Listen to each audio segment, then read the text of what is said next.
What's going on, Browns fans? Welcome to the Cleveland Pulse YouTube channel. I am your host, Justin Harold, and with me, as always, my co-host, Jeff Santa. Today, we're bringing you the game preview for the Week 17 matchup of the Cleveland Browns versus the Pittsburgh Steelers. We're about an hour and 15 minutes from kickoff, in a game that is pretty much, if you didn't watch games last week and you haven't been in, or last week, this past Sunday, and you're not in the know, the Browns have been mathematically eliminated from playoff contention. However, the Steelers, I believe, have a route if they win this game tonight. So kind of a lot riding on this game for the Steelers. And I will also probably argue throughout this stream a lot for the Browns as well. But before we get into all that, Jeff, how are you doing today, my guy? Doing good. Happy New Year to everybody out there. Make sure that we're going to have a good stream right here. I'm getting links out though. Awesome. Yeah. So I'm going to just kind of keep it rolling for now. Obviously, we're doing this an hour before the game. However, the inactives just came out for the Cleveland Browns, and I have not seen anything for the Steelers yet. However, if you haven't been in the know for this week, running back Kareem Hunt, Troy Hill, cornerback, safeties Ronnie Harrison Jr., and John Johnson, and linebacker Mack Wilson are the notables that are out for this game. I think a lot of people were hoping to see these guys make it potentially if there is still a chance at the playoffs for us. I have no idea how much of that factored into these guys missing this game. However, I'm sure we'll talk about some other choices that we thought maybe could have been made before this game after seeing the outcomes of yesterday with one Baker Mayfield and other such players who have been hurt this year, are playing hurt and whatnot. But without knowing what the inactives are for the Steelers, something that I want to get into with Jeff, because I just saw in the past 2 hours, is that the line changed. Our favorite talking segment in these new live streams a little bit is talking about the lines for these games. I believe coming into this game, the Browns were -3, which, if Jeff has taught me anything, and I'm sure I'm going to get this wrong, means we were predicted to win the game by a field goal, and it's now that's correct. And we have now swung to the Steelers being -3 before kickoff, which means something. Obviously, I think what might have been taken into consideration with this line change is probably the fact that the Browns have been eliminated from playoff contention, and so this game technically means less for them than it does the Steelers. Jeff, thoughts? I think there was just an inside shot that we were not going to play people. So that was kind of like the panic really quickly at the 11th hour. But at this point, either way, it looks bad. There's really, there's no way to go about, it's a lose-lose. Because if we win, it doesn't matter. It'd be nice to beat them, of course. It'd be nice to beat Big Ben in his last home game. That would be cool.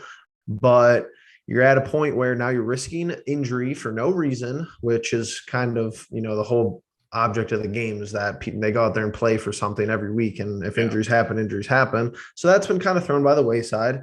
And I don't know. I just think the excuse that you're going to get from the coaching staff or whoever, pregame, postgame interviews is that we just were prepared to play our starters basically all week. And even until the Chargers and Denver game last night, where if Denver would have won, we would have been alive with a win tonight. Right. So it's like, why change the whole game plan? Like 24 hours, like it just doesn't make any sense to send Keenum out there and it just be a bloodbath basically, if he hasn't taken snaps all week. And, so lots of variables going on. I'm expecting it to be highly wagered upon. I'm expecting it to be highly rigged by the National Football League because it's Big Ben's last home game. So I always say, watch out for trickery.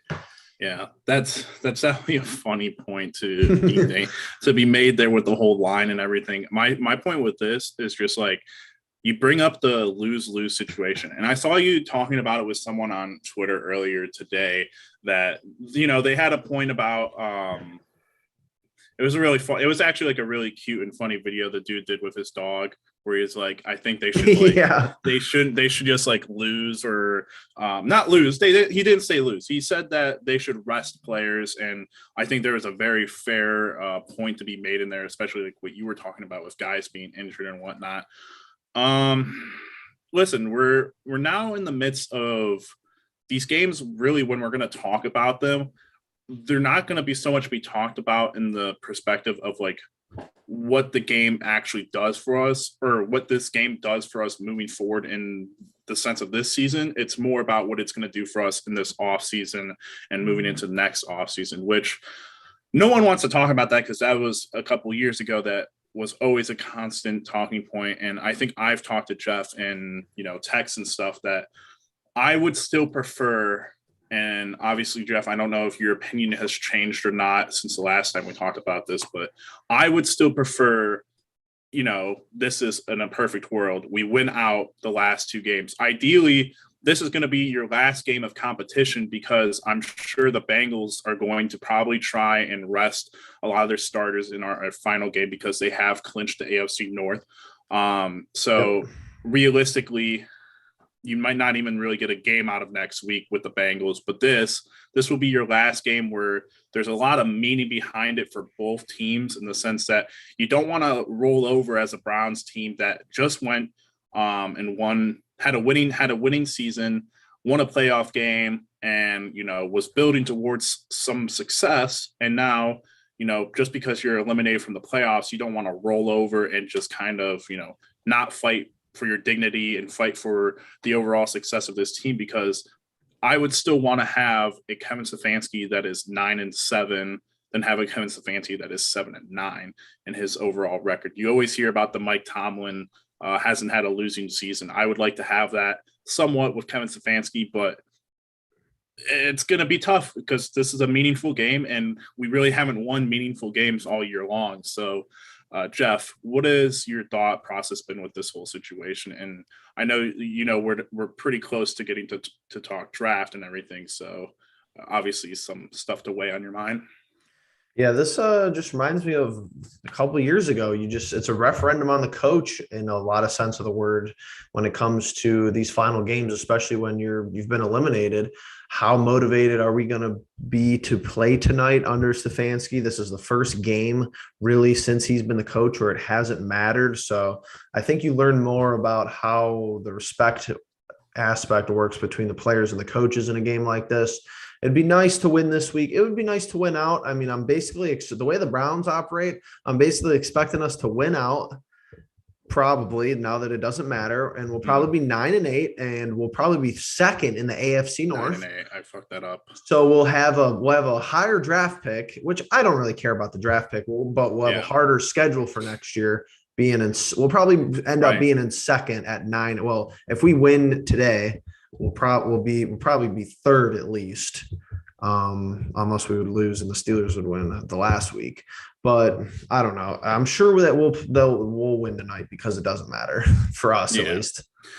And so just to stay on track with the line of thinking here, you're good with that though? You would prefer to have the winning season with Kevin Stefanski over the idea of having a better draft pick? Because let's be honest, Jeff, I think you and I both know that if there is a player in this draft that Andrew Berry feels so, highly about, and, he feels like he's going to come off the board before he gets to the Browns, he'll make a move for him. We watched that happen with JOK last year in the second round. And I'm sure if, there's a player that pops off to him in this draft, he'll go out and he'll use the assets and get that guy. But I think that's my logic of thinking, hey, just win out these last two games. Realistically, you're going to be drafting somewhere probably between 12 We're going to be below 20. 20. We're going to be below 20 either way. Even if we win out, I think we might be like 20. Yeah. So, I mean, it's definitely a tough, read in terms of when you're talking about the off season and the draft. However, I think for people in free agency and just around the league, I feel like you garner a little bit more respect when you don't just roll over and kind of just play for that draft spot. And I think that's pretty, universal around the league. You look at a lot of different teams that, were playing very poorly for the majority of the season. The Detroit Lions, Jacksonville Jaguars, those teams, Detroit basically gave up the number one pick because they continued to try to win and, do what everyone does in the NFL. And I think that's fight for at least at the end of the day, fight for your dignity, no less than just everything else. So Yeah, it's gonna be tough, but I don't know that I can stand with the whole wanting to lose for a better draft pick when it's, when it's absolute, when it's like back in the glory days and back when I'm sure we'll get into this later on, maybe not in this stream, but probably later on, when there's a once in a generational quarterback talent coming out, and the argument is he's going to go number one no matter what. True. Then maybe you will have that discussion. But for now, I like for these Browns teams to just continue to build upon. Obviously, they're not going to build upon, but continue to help Kevin Stefanski build his reputation in this league. Yeah, just rolling it over into next season, just having good momentum. Hopefully, if you could have a winning season, definitely preferable. I don't, in a perfect world, I would be like, let's go 9-8 and, nobody gets hurt. Let's just turn the injuries off. Like it's like we're playing a video game or something, but that's not realistic. I think you go out and for sure try to win tonight. And the way the AFC is, and I know the NFC has a couple of teams with worse records, but like right now, like 1, 2, there's only like 3 or 4 teams with worse records than us in the AFC. It's actually crazy. It's like Denver, the Jets, the Texans, and the Jaguars are basically all going to be below us for the most part, especially because I believe, we beat Denver head to head. So I'm not too worried about the draft pick. I think that we're probably going to be 15 or 16. If we're 20, it's fine. If we're 12, it's fine. But yeah, I'd definitely rather have the guys go out there, play really hard for Stefanski. Just play for the rivalry. If you can't get up for Steelers at Heinz Field, like I don't know what's going on there. But you're right. The draft and the cap space and everything is right around the corner. Yeah, absolutely. And that's probably a part of it, we really had a good time with last year. And I think I got a lot of, discourse on. So just for all you guys that are in chat right now, we do appreciate you. We do see your comments. Want to make sure that you guys are all liking, subscribing, and hitting the bell notification. We will be coming out with more videos. Tomorrow's our Tuesday show recording where we'll talk Cavs. Be on the lookout for that. But yeah, Jeff, I mean, in terms of this game, you're totally right. A rivalry game, no matter what, listen, I can't compare high school stuff to college or even, NFL level, but no matter what, time of day, time of the year for Browns, I'm going to keep saying Browns. My goodness. Eds versus Ignatius, they changed it this year to it's in the middle of the season. Well, people still got up for that game as opposed to when I was playing there, at the end of the season, and everyone's kind of there everything's on the line. But now in the middle of the season, they still get, you still never see the stadium as packed as it is for the Holy War. And like you're saying, it's a big put up and shut up kind of game where I don't care what the record is. I don't care who's on the other side of the ball, whether it's Ben Roethlisberger or if it's Mason Rudolph or Dwayne Haskins for that matter. I still want Myles Garrett to go over there and sack the hell out of them, and Denzel Ward to get picks out of the wazoo. But what in this game do you think is going to happen in terms of how Pittsburgh is going to play us? Because I mean, we're a mixed bag. Offensively, we've been a mixed bag all year long, and last time around we did a pretty good job for the most part defensively on them. But what do you think they're going to try to do this game that'll be different from our last time? I guess just attack downfield more. I think the secondary is a big issue. That's we got some safeties out, Troy Hill's out in the slot. So they're going to try to get the ball to Deontay Johnson. They're going to try to get the ball to Chase Claypool in particular. He loves playing so good against us. But really just keep it simple. I think I honestly did a good job defending the run against Green Bay. So it's kind of tough to tell if Najee is going to have another good game against us. He played well in the first matchup, but I don't know. It's going to be so easy for them at home, playing off the emotions, playing off the energy of the fans, and just something that we're going to be disadvantaged with. And that was always going to be the case, regardless of if this was Big Ben's last home game or not. That's why losing the first time to him at First Energy was so disheartening. But I think that's the strategy for them, is kind of play it similar to the first game and try to win a close, like low scoring game. I don't think they have very good success when it comes to giving up 30 to 40 points, which they've done a little bit this year. Yeah, absolutely. Jeff, when you think of the importance of this game and what, it means for them compared to us, A lot of the discussion I can imagine for us in the offseason will be about games that we kind of gave away that, led to us not being able to play for meaningful games at the end of the season, these last two games. What is it that you think we're going to be able to derive from these games from the Browns' perspective in the offseason? What is your Just hope? What is your hope for that? well, like positively, like in a positive Just manner. anything, I guess, just anything in general. What do we're going to have to get the predictions at some point towards the end of the hour, but what is the thought process of when you think we'll reflect back on these games? Whether we lose these games, we win these games, what do you think our thought process will be when we kind of look back at these and say, all right, well, this means this for that game and this means Oh, that for the Cincinnati game? these last two games is going to be bad if we lose them because it's always bad. It's always bad when we fold at the end of the year. That's why last year was so special and so Yep. random because it seemed like we played really good down the stretch. And that's just been the different theme for me in these past two seasons is that this year we lost all the close games and last year it seemed like we won all of them. So there's a couple plays here and there that you're going to remember as far as up to this point. I'm sure it's going to be very similar. Like I said, the first time we played them, Fryermuth touched down the end zone, bobbled ball that was perfectly covered and he comes down with it. So I just hope that we don't I just don't. If we get blown out, it's going to be bad. And I don't think we're going to get blown out. I think tonight's Mm-hmm. going to be a good game. And I don't think Cincinnati's going to be playing anybody. So Right. you might be able to win tonight and you might be able to win next week with your backups if their backups are playing.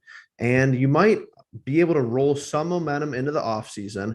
At the end of the day, I think even with our predictions, saying we were going to have 12, 13, 14 wins preseason, I Yeah. think if somebody came to us and said, if you were 9-8, like we would have thought there was a good chance to make the playoffs. It didn't pan out that way, but it's Yeah. like if we were 9-8 and beat the Chargers and lost to somebody else and beat the Raiders and lost to somebody else, if we had a tiebreaker, 9-8 Mm-hmm. is going to be good enough to get you into the playoffs. Probably most times, 10 wins seems like I guess the qualifying number this year, but I don't know. I'm more concerned about the NFL as a whole. Like I'm just not seeing any point to this extra game. Like this extra week, like Green Bay's already clinched, they're resting. I don't see Cincinnati playing anybody. That means we're not going to play anybody. I think Pittsburgh could be eliminated after tonight. Like I'm not getting the 17 game season out of a COVID year into Mm-hmm. another year where we're doing protocols does make any sense to me.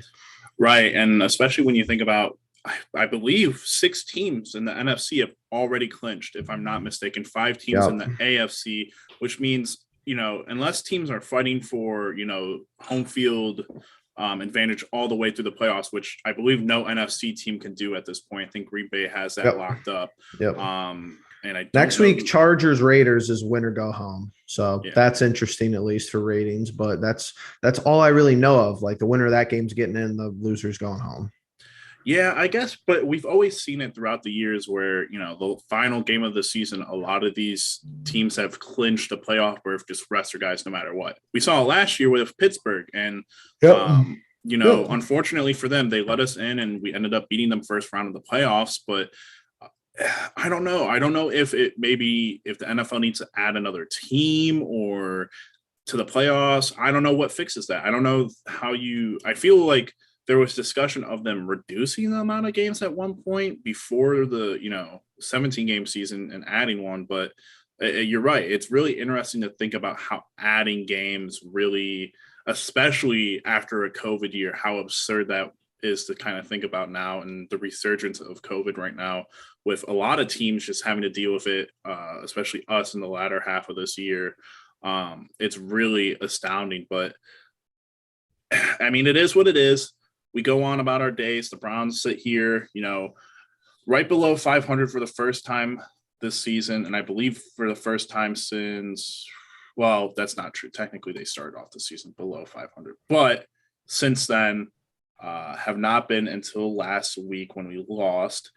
Jeff, what has this season been, just kind of, I think you already hit on it about how close we've lost games by, but what has been a distinct just difference from last year in the terms of the, not so much even the makeup, but just the identity of this team? What do you think changed from, the successful playoff team from last year to the, already eliminated with still 2 weeks left to play Browns teams? Probably injuries first. And then just missing execution. I'm not certain, and I can't speak to the X and O's. I can't tell you how well other defensive coordinators has adapted to the way Kevin Stefanski calls games, how the way our offense works. We're not that in depth. I'm really not too certain. And I just think it's been execution from everybody. I think there's been games where the offensive line has played poorly. They should be playing better. There's games where the running backs maybe haven't played very good. You had some drops earlier in the year that have costed you games from the wide receivers. You've had poor accuracy from the quarterback. Just nothing really has been consistent for outside of, your defense for the last couple weeks. Miles, Denzel, and Chubb, basically. And I don't really think Chubb has had that great of a – I mean, he's had a good year for a running back, of course, but I think everybody knows he could play better than that, having to shoulder a lot of the load with Kareem Hunt having just a terrible year, just an awful, tough year for him as far as all of his injuries. But, yeah, I mean, Clowney has probably been the biggest upside, which is cool. And – I don't know, just the offense taking 3 or 4 steps back has been the real issue. It's been the deciding factor in a lot of games. When you look back at it, every game in the division, basically, the defense has played spectacular. So it's just frustrating and I've been trying to explain this to people, just because the AFC North is competitive doesn't mean the teams are very good. I honestly don't think any of the teams in the AFC North are very good. I don't think Cincinnati's elite. They're too young to be elite. Maybe they'll shock me. Maybe they'll surprise me. They'll go all the way. You can't rule that out. The team that gets hot at the end usually is a good bet, but it's like we beat them by 30, and so I wasn't too impressed with them in that game. The Ravens, this was the one year to really take advantage of all their injuries, Lamar being hurt, and then 18 plus guys before that. They have no running backs all year long. They're still ahead of us in the division. And then this is the worst Pittsburgh team all the way around we've seen probably the last 20 years. So It's like, it's competitive. We all kind of suck. That's kind of the issue. It's like, it's always close games. It's always competitive, but the Ravens would not have scared me in the playoffs. The Steelers do not scare me in the playoffs. I think the Browns, if we could have somehow found a way to play a home game, maybe like in really cold weather, bad weather, snow, sleet, maybe, but the Browns aren't scaring anyone in the playoffs. That's how the Bengals get in, though. It's like, the Bengals have the young duo. They got Burrow and Jamar Chase. That's scaring people. That's scaring defensive coordinators. So they get the nod. Yeah, it's crazy. I mean, it's almost like scarily similar to the Browns last year when you look at that Bengals team, because not so much that the makeup is the same, but the whole point about how nobody saw them coming. Yeah, no one saw them coming. A lot of their players are super young, under 25 and all that jazz. And it's just like, wow, like that's a team that probably a lot of people at best had them pegged for third in the division at the beginning of the season, probably. And now they've, completely taken over. They won the division. They could not even finish with 10 wins technically. They could finish with 9 wins and have won the division, right? Am I missing that? I don't have. No, they're 10-6. Oh, they're 10-6. Okay, so they have 10 wins. I mean, it's just, I don't know. It's tough. It's a tough beat for sure to look at, because obviously we were expecting to not go backwards, but there will be a plenty to talk about after these last 2 games about what we're going to need to do in terms of getting back to the previous season and being playoff bound and all that good stuff, and looking at other teams and what we got to do to combat them, especially within our own division. But going back to this game, Jeff, Big Ben, final game at Heinz Field. Obviously, you lived in PA for a while.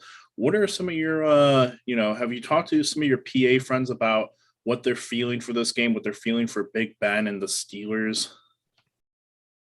No. I haven't really talked to anybody. Not He's keeping so up with cryptic about fans. it. I think that people think it might not be his last game, but I don't know. He's not saying anything definitively, which I don't know. Apparently, that's how he just is, though, according to him. Well, that doesn't surprise me. In definitives. People have been wanting. When I'm telling you, people have wanted.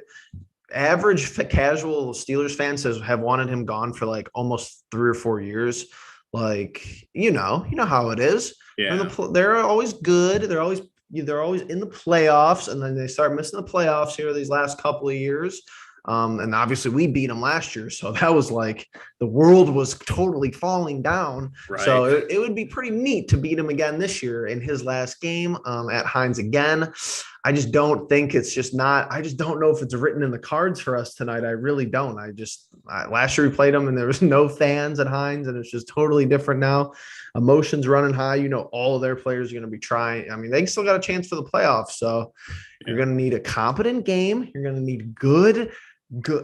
You're going to need good quarterback play. It's like I have to say it every week, but it's just what you have to have. And I'm just ready to hit them. Just send blitzes. Who cares, Joe Woods? It's sell season. There's nothing going on. I'd be sending everybody. It's not our prerogative. I don't think it should be.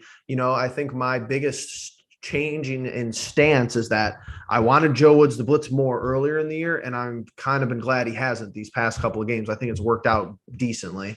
Mm-hmm. And there's just some quarterbacks you can't blitz. I think Big Ben is a quarterback you could blitz, but I mean, we'll see, man. I just can't wait to see if he retires, like what's going on with them. I think 3 out of 4 franchises in the AFC North have big question marks this offseason, and I kind of love it.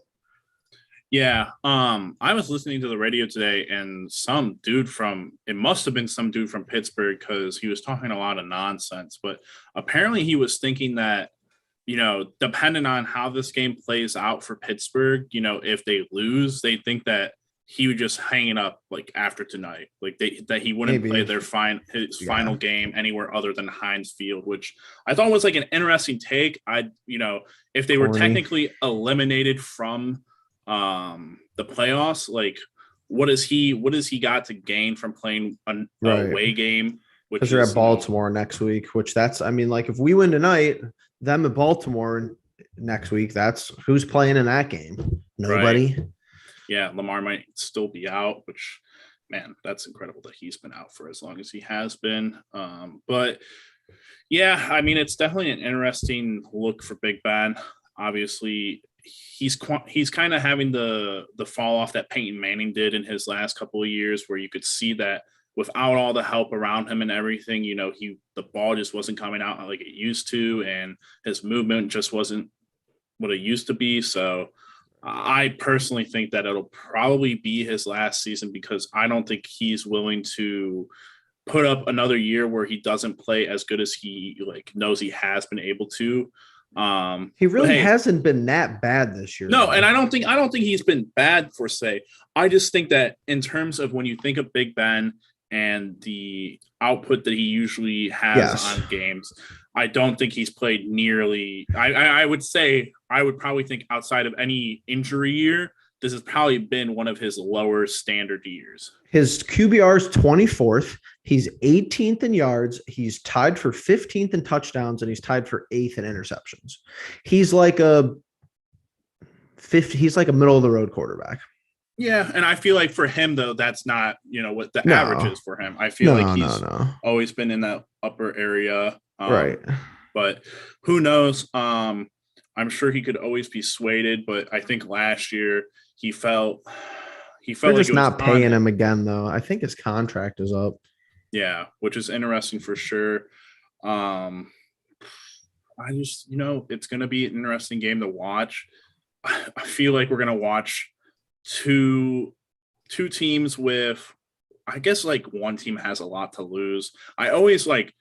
There's always a part of me that hated the mathematical elimination, but having hope was always just so uplifting. And after the Kansas City game yesterday, I was just I'm done. I don't believe that the Chargers are going to lose to Teddy Bridgewaterless Denver team, and very much didn't happen. So, but I feel like we're going to watch very poor play from two offenses that I haven't really been fond of watching this year on either side of the way. So I don't know, Jeff, let's swap back over to our side of the ball really quickly. Offensively, we saw a couple of things worked really nicely last week in terms of the run game, involving Anthony Schwartz, Nick Chubb getting a couple of nice runs and everything. After watching a couple of weeks with the Ravens kind of just stifle us and getting back to it last week, being able to do the thing that we did very well for, all of last year and for a good part of this year. What did you see last week compared to the previous couple that was a little bit different in terms of maybe execution, play calling, and whatnot? Well, I saw Joel at left tackle, and now Jedrick's playing left tackle tonight. So I'm certain that running to that is going to not be as good. I could just guarantee it because they're not dumb. Mike Tomlin's not an idiot. Just sell for the run and just man up on our guys. I mean, who do you have to cover? Jarvis and DPJ. That's fine. I think they're a little thin at linebacker though, so maybe look for tight ends over the middle. But I just thought that some of the pulling schemes were good. I think Nick Harris might, small sample size, but he might be just a little bit more mobile than Treader, probably a little younger.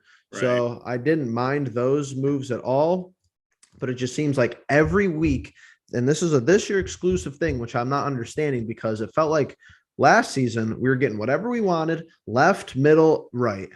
Yeah. Now it's like after 2.5 quarters of games this year, it's like we can't do anything to the right side. We can't do anything to the left side, or the middle is just like, it's like we have to run left, and then pass, and then run left again. Okay, well, that's not going to get the job done. You got to be able to spread the running out. There's no reason to, and this is where it gets tricky too, because there's no reason to hand the ball to Nick Chubb 30 times. Let Dearness carry the ball 10, 12, 13 times. If you're going to run the ball 30 times, he's competent. We know this, but he's almost, and he's definitely someone that we're going to talk about in the offseason. He's a lot better than what we give him credit for sometimes. Way better. I think he's definitely, I don't think he's a starting running back on a lot of I don't know. You could probably go and look at some of the bottom tier teams or teams that he could start somewhere. Duke Johnson's playing for Miami. Yeah. So I think he's very good, and not just him being able to follow the offensive line, because I don't think that's been, like you alluded to earlier this live stream, we've been injured, offensive line in particular. So he's done a great job. I just feel like he's for some reason, sometimes he's been underutilized for God knows what reasons. Obviously, a lot of respect for Nick Chubb and all that. But still, the kid was playing really well at times and still has been. I feel like you got to give guys like that opportunities, guys like the Rashard Higgins and the Dearness Johnsons. But yeah, it's gonna be interesting to see who plays tonight. I hope James Hudson is playing at right tackle, because I feel like I have no idea why he didn't play right tackle last week. But again, a lot of different things to find out with this team in the last 2 weeks and moving forward. But Jeff, anything else before we get into predictions for this game? Tough one for Stefanski, because everything either way, it's going to get, I think this is a big Stefanski moment, believe it or not, because if we win, it's going to be like, all right, he's got the reins, he's got everybody locked in. But if he runs Chubb 30 times and Chubb, hurts his ankle, it's going to be like, why is he running Chubb 30 times? So it's a big, big mess for him. How many times are we going to pass? How many times are we going to run? How many times are we going to let Baker get hit when he probably should have just, took the surgery as soon as we were eliminated, in theory? But it's just, I'm nervous. I really am nervous. Yeah, I guess that's so, Jeff, that's another point that we didn't really touch on too much, is the Baker injury. I don't know what I was getting from there. After being mathematically eliminated, I think there were a lot of people in the Browns Twitter fan base that thought probably the same thing that I did initially, which was, why isn't Baker immediately just going to get surgery? It kind of just continues along the line of what has been said all season long from Kevin Stefanski and Andrew Berry, is the fact that, if they feel he's confidently, healthy enough to play, then he's going to play. However, I guess there's the there is the room to argue, all right, you're mathematically eliminated. Baker is going to have a surgery that is going to probably take, I think you found somewhere at most 6 months to recovery, which would put him at July. Mhm. Was it July, Jeff? Well, yeah, I tweet out an article from a noted orthopedic at the Cleveland Clinic that said 4 to 6 months, but people didn't believe that. So, yeah, I mean, it might take like 3 weeks. Like if you go on Twitter, it's like, oh, all these injuries are going to be good in like 2 months. He'll be fine. Right. Yeah, if it's 6 months, but I mean, I don't know. I guess he could still be working on his footwork without throwing. Like there's, but I mean, 6 months from today would be July 3rd. Right. Our first preseason game this year was August 14th. Right. So I guess the line of thinking that I can get behind with Kevin Stefanski is that he's stuck to his guns all season long about him playing, him being healthy enough to play, and they're still trying to win. They're not just going to roll over. They're all competitors, which is what you've gotten. That's probably the only thing that you can really say that you've gotten out of Baker Mayfield this season is that his competitiveness has shown out outside of everything else. So that's that. However, I don't know. I think it's always a hindsight is 2020 thing, but I guess we'll just have to wait and see how this last 2 weeks play out, and going into that surgery and going into the off season, what the thought process would be afterwards. But I don't know, Jeff, you got anything to add before we do our predictions? No, I don't think so. All right. Well, what did we come up with last week? We came up with like a 20. What was the score last week? That's what I'm trying to 24-22. Oh no, wait. Yeah. It was a 22-24 victory for the Packers. Yes, you were correct. I think we were kind of close. We were kind of close in our predictions there. Yeah, what did I say? 21-20? I think I had us 30 something to 20. 30 to 27. Oh yeah. We were. That's not bad for us. No. With how weird this season has been and what our previous predictions were, You're gonna love my prediction tonight. Oh goodness, let's hear it. 24-24 tie. Jeff, you're an evil monster. Tie at Heinz. Dude, you're an evil monster. Steelers' second tie of the year. That'd be so frustrating. That'd be so frustrating. That would encapsulate the whole season. Yeah. Yes. Yep. Especially for them too, because it'd be the same way. They'd be like, "Oh, yeah, we tied with the Lions, and now this." Yeah. Oh my God. I hope that would still mathematically eliminate them. But Me too. I think it probably would. They probably have to win out. I want to predict that too, just so somehow we will it into the world right now. But I don't know, man. We only scored 10 points against them last time, and they scored 24 means we have to kick a field goal competently too. Who's our kicker? Do you know who our kicker is? I think McLaughlin's kicking tonight. Is he? He's back. I don't think the guy who kicked last week, I don't think is on the team. No, he's gone. I don't know. Who's the second guy? I'll just go with something easy and say 21-17 Browns. We'll be lucky to score 3 touchdowns, I think, for some reason. I don't know. I don't know what it is about the Steelers, but they don't give me a whole lot of confidence for this. And it's not just the Steelers, but it's also a lot of the Browns not giving me a lot of confidence in their offense. So 21-17. I think that's fair enough for me, Jeff. Anything else? I'm just trying to look at it.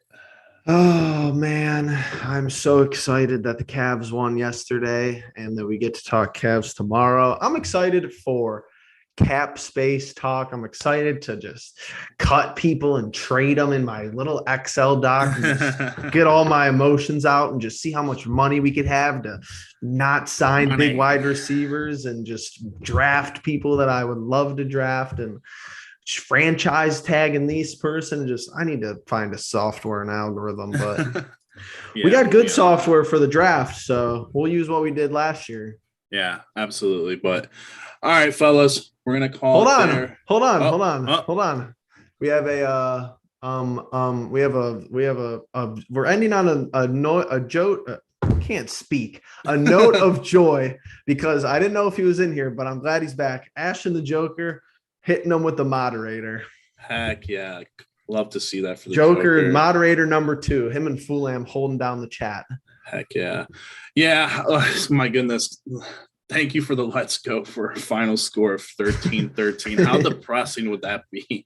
It would be like, on one hand, it'd just be depressing because that's the most Browns thing to finish off this season. But it would also just be really funny for Steelers fans to like freak out about tying and also probably finishing their season like that. So good stuff. But like we said, everyone, the game starts in about 45-ish minutes. I could be wrong. No, I think that's about right. 45 minutes from now.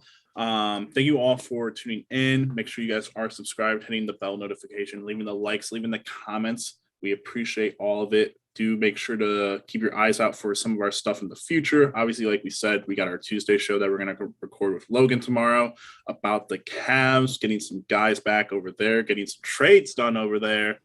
Maybe something we could look forward to with the Browns in the future. Who knows? So that being said, we'll catch you on the next